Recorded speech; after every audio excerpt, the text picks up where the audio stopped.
આખી રાતનો ચાલુ હતો ને તો જ આ બધા ખેતરમાં પાણી નથી ખાવા નથી આ ખેતરમાં પાણી ભરાય આખી રાત વરસાદ પડ્યો ખતરનાક વરસાદ રાજસ્થાનમાં તો કે વરસાદ જ નહીં વરસાદ હું તંબુ તો વરસાદ પડેલા વરસાદ તો બધે પડે વરસાદ પાણી તો જાય એટલું પાણી જારું રાજસ્થાનમાં કે વરસાદ નહીં ઓહો બહુ એટલે બહુ વરસાદ પડ્યો કહેવાય હે ઓ બાપરે એટલે આ એક નદી હેલા એટલું એનું પાણી હેલા ઘરામાં પાણી હે હવે લઈ મડા હે તે ને નીચાણો વિસ્તાર હે પાસે એટલે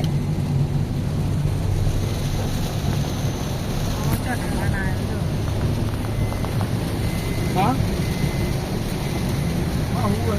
બીજા માંથી લાંબી કરી હે ખુરશી હા નહીં કર્યું કેવું નહીં આવ્યો ઓછું રાખો થોડું નહીં હે તમે આઠો દેખાય ખાલી હા આઠું દેખાય